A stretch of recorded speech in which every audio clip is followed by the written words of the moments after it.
Welcome back to Deadline DC with Brad Bannon. Today we're talking about suffering of Americans, whether they're immigrants, people who are supporting immigrants, or people who are about to lose their health care insurance. Our guest in this half hour is immigration activist and attorney Kate Lincoln-Goldfinch. She's here to discuss, among other things, the suffering of immigrants and the fatal shooting of Renee Good last week in Minneapolis. Before we bring on Kate, we're going to listen to this clip. The clip has the mayor of Minneapolis, Jacob Fry, talking about the tragic shooting last week. Tom Homan, the border czar, says Minneapolis's sanctuary city policy, just for our viewers, that effectively shields undocumented immigrants from deportation, makes it harder for ICE to enforce immigration law. How do you respond to that argument that your city's stance in eliminating cooperation with ICE has made it harder for federal law enforcement to safely enforce immigration laws in your city?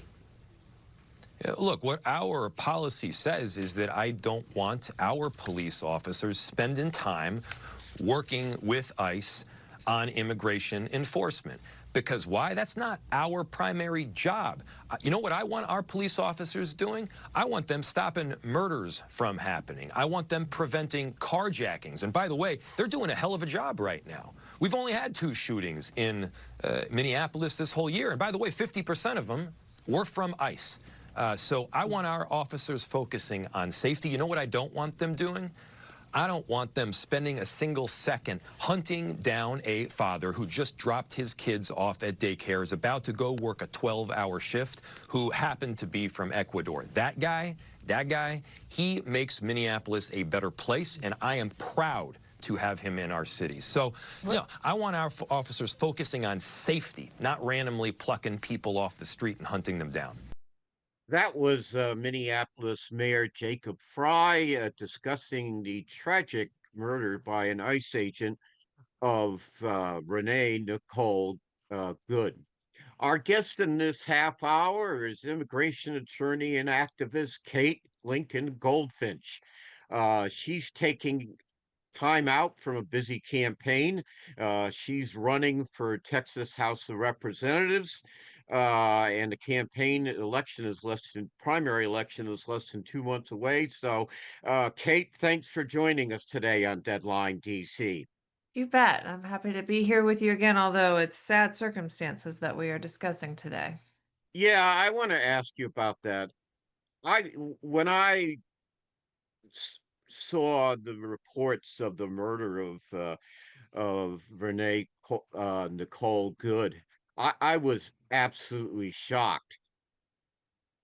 You know, here's a government agent, an agent of, ICE, Immigrations and Customs Enforcement, shooting a woman who was just trying to get out of the way. Mhm. And to me, well, I was shocked. And it was, I went to grad school at the University of Minnesota, and I lived in that neighborhood in South Minneapolis while I was in grad school. And to see that happen there it just was tragic. And it just shows how little this administration, this regime cares for the health and safety of, of people who live in this country. Now, I wanted to ask you your reaction, but, I thought maybe that you weren't as shocked because you see suffering of immigrants from ICE agents all the time. So maybe it was less shocking to you. What was your reaction when you heard about the murder? I mean, devastatingly sad and shocked that it occurred, but also not surprised. I mean, this is an entirely predictable outcome of the behavior of this administration. We've seen this repeatedly where they've sent in either CBP under Bovino or ICE to these cities that tend to be more blue. We've seen it in LA, we've seen it in Boston, we've seen it in New York and DC in Minneapolis, and we know that this is politically retaliatory by the Trump administration. And to get back at these jurisdictions, they say, we're coming for you. And when they flood the zone with these poorly trained, unprepared agents who don't know how to de-escalate. And when you go into a city like Minneapolis that is very politically active, they don't want ICE in their midst. The expectation is that you're going to have protesters. You're going to have people there filming, saying things to the officer, etc. And when you put these officers out on the streets, you give them a gun, you pay them a $50,000 sign-on bonus because you can't find other people to do the job, and so you grab whoever you can. And many of them are traumatized. They're veterans with PTSD. This particular agent obviously had PTSD. And you put them out there on the street. And I mean, by any law enforcement training standard, the way that that officer behaved before the shooting was reckless and escalated the situation. So while it is shocking and heartbreaking, it is completely expected, and everybody paying attention should have seen this coming. My daughter is a high school teacher, and she teaches a lot of immigrant kids. And I talked to her soon after Good's murder, and she said, they teach school teachers how to de-escalate violence and conflicts. Did it, do ICE? I gather from what you said, ICE agents don't get that kind of training. Well, they've historically not had a super long training ramp, and we know that it's been reported that that ramp has been shortened and that they've cut the requirements for background check on their agents. We know, for example, this particular agent had a vehicle incident where he was injured recently, and per the vice president's own words, he was sensitive. So he himself was, trigger happy, whatever word you want to use. But if you look at the video, he was prowling, he was circling that vehicle with his own cell phone, and he gets around the passenger side, switches his phone out of his right hand into his left hand, presumably so he can reach for his gun. Then he places himself in front of the vehicle, which is Officer 101. You don't get in front of a vehicle if you are an officer at a traffic stop. And then, I mean, I've watched multiple angle videos. It does not look to me in any way like she was attempting to go after him. I know that some people believe that that is what was happening, but either way, he placed himself recklessly in front of this vehicle, which is just a really basic no-no from a law enforcement perspective. And then he pulled out his gun and shot her in the head 3 times. And she's a mom, and one of the things, I'm a mom. I have my youngest daughter is 2 years older than her son. And I think about that little boy, and who had to tell him that his mom was dead, and who holds him when he's wanting her to hold him. I mean, it's just absolutely devastating. It's such a tragedy, and it's such an unavoidable tragedy, which I think is what makes it so massively frustrating. And one of the things that I think is so awful is the way that the administration just immediately came out of the gate. No, Well, Mr. that was the President. next thing I was going to ask you about. Yeah, Go on, yeah. please. Well, there's just like within minutes of the shooting, Kristi Noem in her cowboy hat, on some ranch in South Texas is saying like this woman is part of a, homegrown terrorist radical left-wing network. She knows nothing. They know nothing. And why wouldn't they at least say, we're looking into this. Well, this is a tragedy no matter which way you look at it. We're going to conduct an investigation. We're going to withhold judgment on this. I mean, just to come out and just make a determination like that, that's what's so unpalatable, other than the murder. But the decision that they're going to try and lie to all of us and expect everybody to just believe it when it's just so clear. Like, we have video. All of us can see the video. You can't just lie to us and convince us that truth is not truth. And that's what I think, the disrespect that shows to the American public on the part of the administration is something that obviously, we're just not going to take it. We are not going to take this on an ongoing basis. And I don't know if something happens before the midterms, but we definitely have election coming up. And we know that the president is scared about those midterms, and as he should be. He should be. Yes, he should be. We're talking, the theme of today's show is the Trump administration's callous disregard for human life. Our guest in this half hour is immigration attorney and activist Kate Lincoln-Goldfinch. We are discussing the tragic murder of Renee Nicole Good. When we get back from our break, we're going to continue this discussion. And I want to ask Kate to explore in more detail a comment she just made about the impact this could have on America. So we'll be right back with more of Deadline DC with Brad Bannon and more on the heartless inhumanity of the Trump regime after this quick break. Welcome back to Deadline DC for our online viewers. Our guest in this half hour is Kate Lincoln-Goldfinch, who is an immigration activist and attorney. Kate, let me ask you about this. Last week, there were also two immigrant killings. I believe they were immigrants in Portland, Oregon. So this isn't an isolated incident, is it?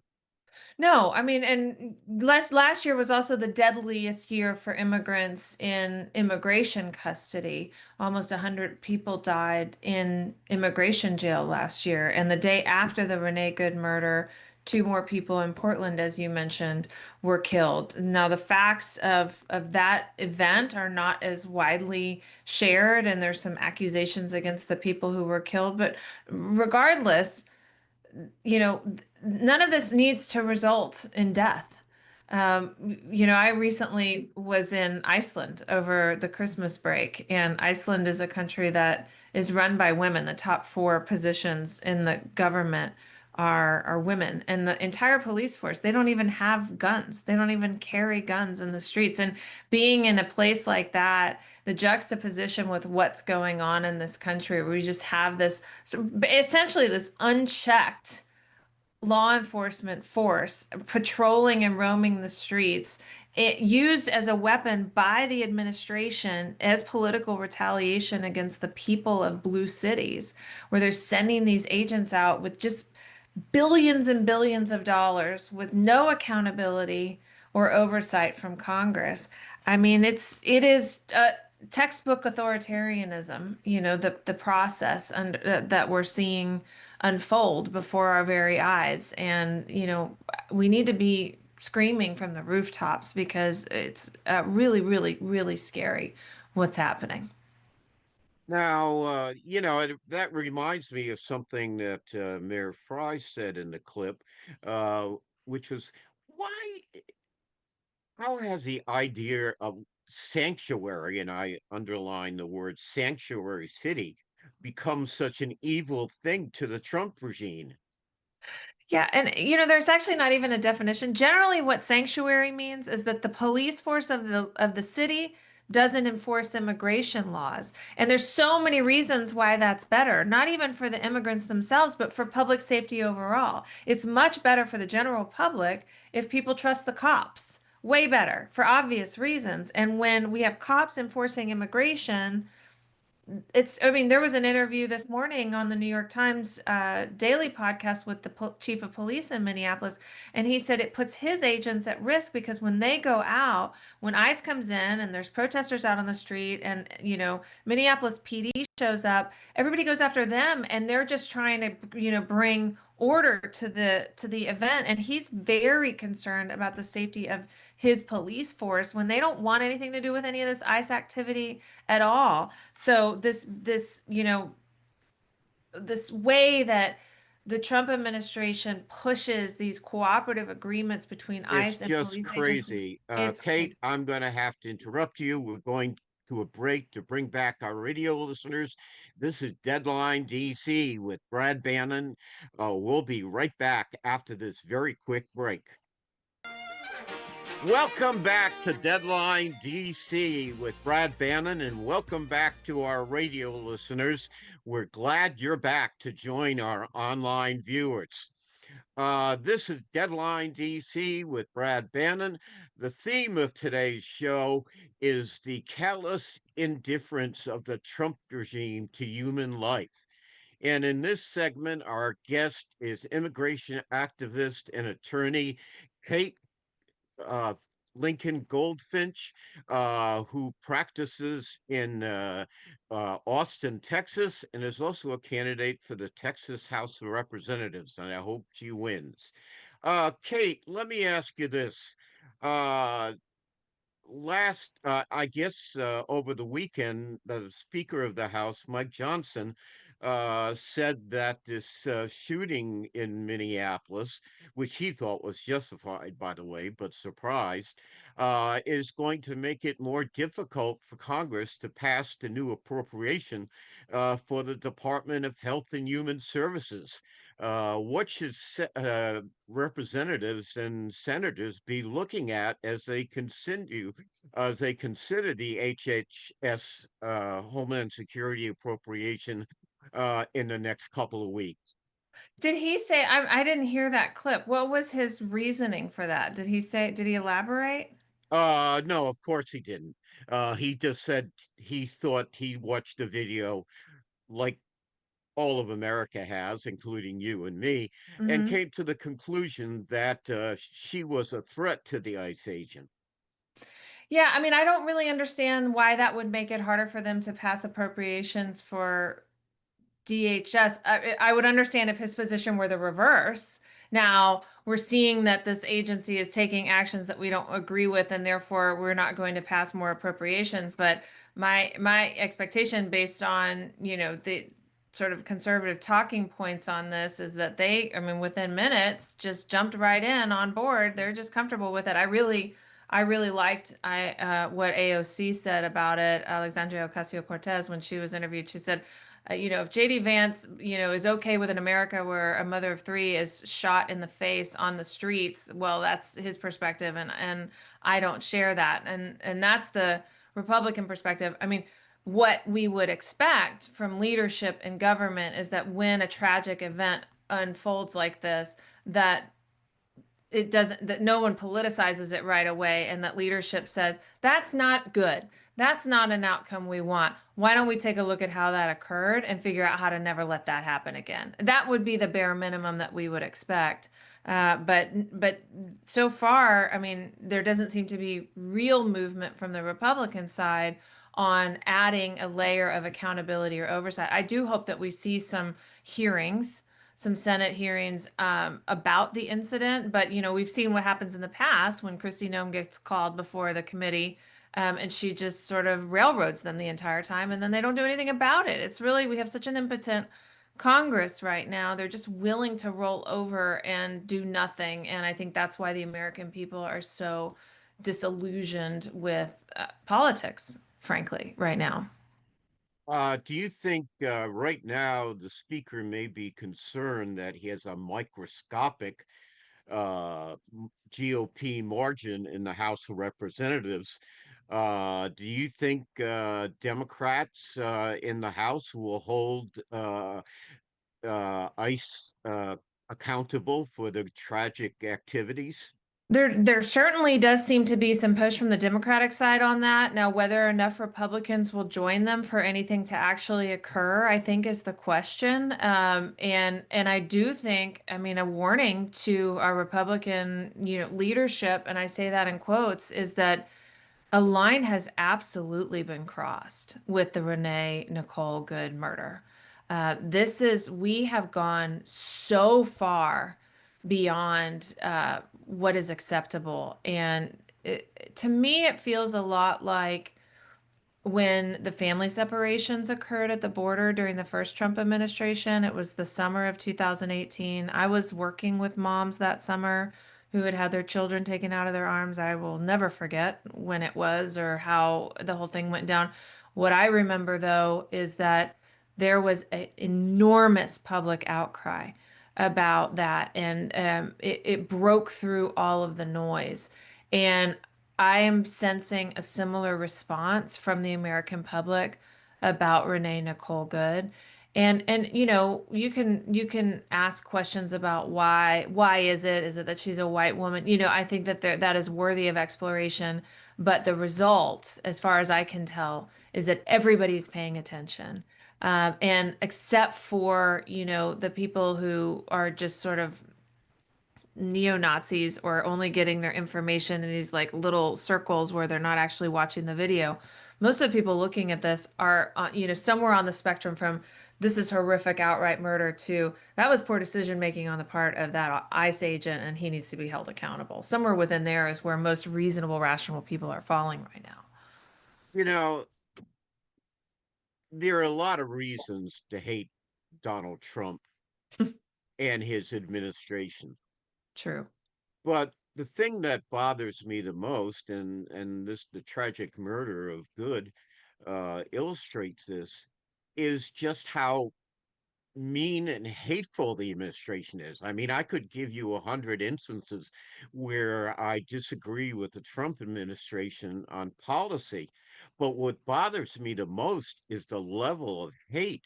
Uh, and the way he's able to gin up hatred among the Magna faithful, and that would, honestly, that disturbs me, and a disregard for human life. That's what disturbs me more about the Trump administration than any single policy action. Do you think Americans are ready to turn away from that? Do you think you just mentioned that her murder has galvanized the public on the issue? Do you think it's galvanized the public or attracted the public attention enough to make a meaningful difference in the way we proceed with immigration policy in this country? Or are we just going to forget this in, 3 days and move on to the next issue crisis? I mean, I think that some amnesia will set in. That's just the way that it goes. But, watching the video of the incident, and looking at the words, Renee's words to the officer before he killed her. I don't know if you've seen it, where she says, Yeah. "It's okay, I'm not mad at you." And she has a de-escalating tone, kind of a smile, kind of a softness to her. And then he circles her car, shoots her in the head 3 times, and calls her a fucking bitch as her car is careening into a pole. And I think that that right there captures it. It really does capture so much beyond just the incident of that murder, but the way that, to your point, the Trump administration has incited violence and a violent rhetoric against opposition. And the way that Trump talks about people who disagree with him as terrorists, as degenerates, is people who just don't even deserve life simply because they disagree with him politically. And it it's hard to even imagine that he has had any support whatsoever and continues to have any support. It really is baffling to me that people can support this, especially people who call themselves Christian. But I hope that this incident has been galvanizing enough that it will impact things. And between now and the midterms, is there enough power in Congress to have some type of, impeachment? I mean, probably not, but gosh, I hope everybody's really out there registering voters and getting ready for this election because I can't imagine an election that is more important than the one that's coming up in our history. It seems to me that if you look at the national polls, Trump's approval rating is maybe on a good day 40%. Now, not so good day, it's in the high 30s. And he doesn't obviously reflect the mood of the American public, but he's captured the machinery of power and he's able to do anything he wants, regardless of how people feel about it. What is the remedy for that? Are these demonstrations across the nation in the last few days and over the weekend? Do they help? I mean, they matter. They certainly matter. I mean, feeling like you're not alone and you're part of a movement and it's okay to protest, all of that is so important. And information about what's underneath all of this and the autocracy and how the darkness of, everything that's happening with Venezuela and everything that's happening with Russia and all of the money that's being stolen and, the dark sort of underbelly of all of this.